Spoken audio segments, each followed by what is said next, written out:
Olha só para esse vídeo.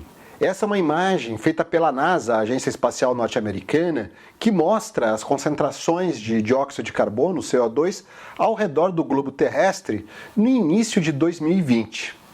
É uma imagem impressionante. É possível ver de onde vem a maior parte das emissões de CO2 e também de como o gás causa impacto em todo o planeta. Olá pessoal, meu nome é Jefferson Schoma e hoje a gente vai falar mais sobre essas imagens aqui da NASA no canal Ecologia e Política Marxista.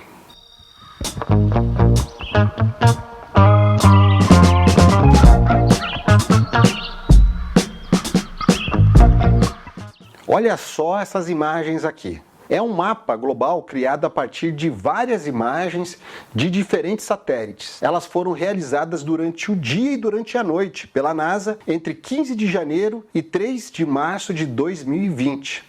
De cara a gente já vê essas imagens aqui pulsando e eu já vou explicar isso para você. Mas também dá para ver as emissões de dióxido de carbono, CO2, ao redor de todo o mundo.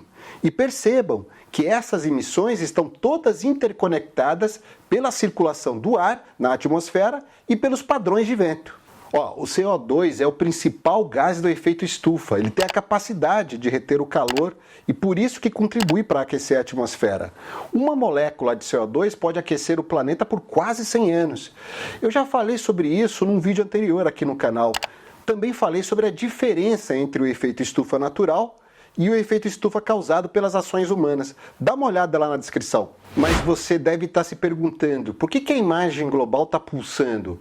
Como eu disse, essa é uma montagem de várias imagens feitas durante o dia e a noite no começo de 2020. A pulsação que você está vendo é a absorção e a liberação de dióxido de carbono que árvores e plantas fazem com o processo de fotossíntese. Ou seja, o que essas imagens mostram é também a respiração da Terra. Bom, mas vamos explicar isso melhor. Em 1954, um físico norte-americano chamado Charles Keeling iniciou pesquisas sobre a concentração de CO2 na atmosfera. O seu escritório de trabalho era o vulcão Mauna Loa, no Havaí, com seus 4.169 metros de altitude. Ao medir a concentração de CO2 na atmosfera, o Keeling logo percebeu que a quantidade do gás variava durante o ano. Por exemplo, durante o verão do hemisfério norte, a quantidade de CO2 diminuía, mas durante o inverno, essa quantidade aumentava. Keeling pensou que havia algum problema nos seus instrumentos de medição, mas logo notou que a diferença de CO2 tinha relação com o ciclo das estações e a perda de folhas das árvores das florestas boreais, que são as maiores florestas da Terra e ficam no extremo norte, no Canadá, da Europa e da Rússia.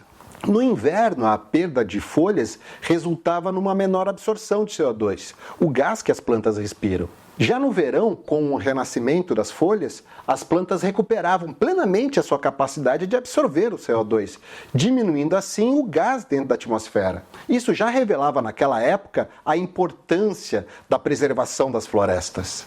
É por isso que o gráfico de Keeling, em suas medições, apresenta esse padrão serrilhado, indicando um menor registro de CO2 durante o verão e um maior registro durante o inverno. Ou seja, o que o Keeling captou naquela época foi a respiração das florestas boreais, que atualmente pode ser observada também por imagem de satélite. Na imagem da NASA, o que a gente vê é algo muito semelhante. As plantas absorvem o dióxido de carbono durante o dia, na medida que fazem a fotossíntese, e liberam durante a noite por meio da respiração.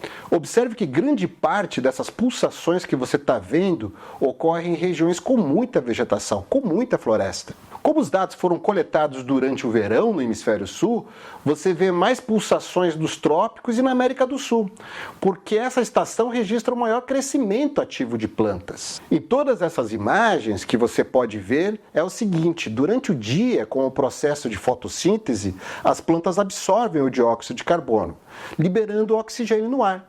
Mas à noite não tem fotossíntese devido à falta de luz. E o processo é invertido.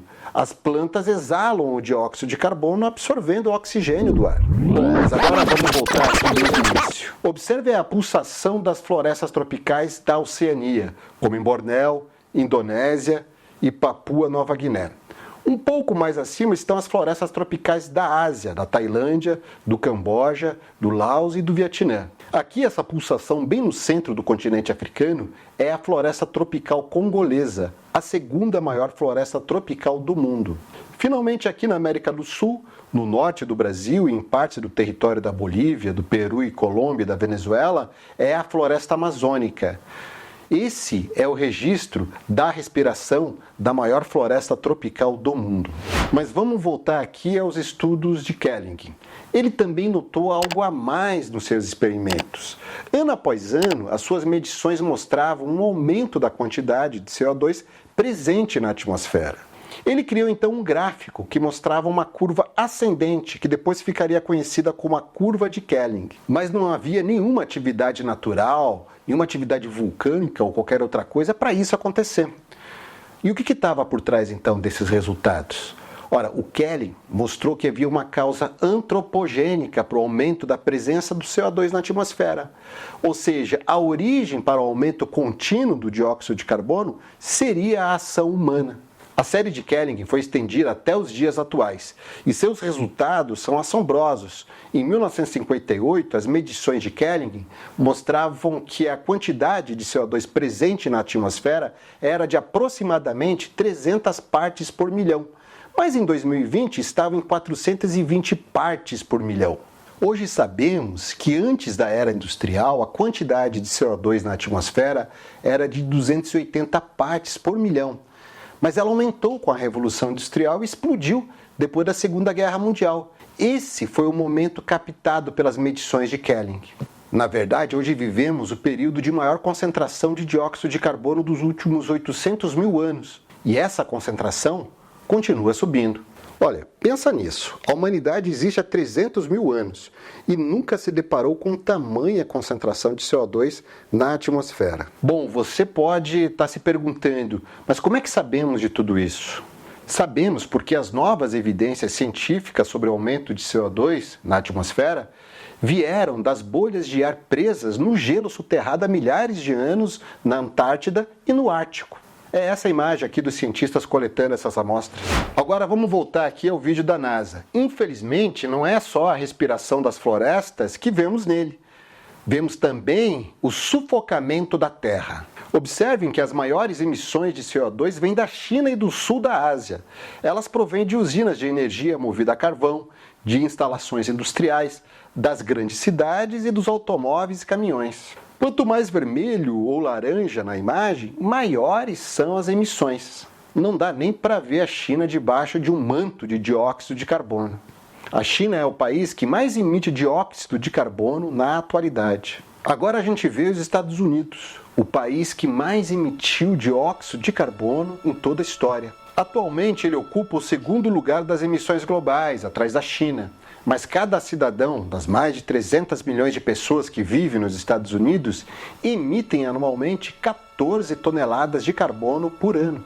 Isso é o dobro das emissões de cada cidadão da China, que tem mais de 1 bilhão de pessoas, e 7 vezes mais do que as emissões de cada um dos habitantes da América do Sul. Observe as plumas saindo dos pontos laranjas distribuídos no território dos Estados Unidos.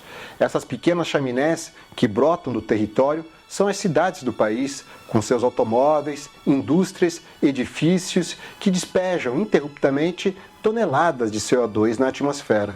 A energia usada pela indústria capitalista, pelo transporte, pelos edifícios das grandes cidades são responsáveis por 75% das emissões globais de dióxido de carbono. E você lembra quando eu falei das florestas? Então, as queimadas, o desmatamento e a agricultura capitalista também lançam toneladas de CO2 na atmosfera, aproximadamente 25% do total das emissões. O resultado de tudo isso é que caminhamos cada vez mais e mais rápido para o abismo. O ano de 2023 foi o mais quente já registrado. Entre julho do ano passado até maio deste ano, quase todos os dias registraram uma temperatura média da superfície da Terra maior do que 1,5 graus Celsius, como mostra esse gráfico aqui do Copérnicos, o Observatório do Clima da União Europeia. Vale lembrar que este é o limite estabelecido pelo Acordo de Paris para enfrentar um aquecimento global, digamos, mais controlável. Bom, Não podemos deixar o capitalismo sufocar a Terra. O que você achou das imagens captadas pela NASA? Deixe a sua opinião aqui nos comentários.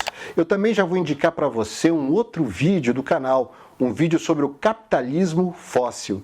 E não esqueça de curtir e compartilhar esse vídeo com a galera. Então, gente, até a próxima!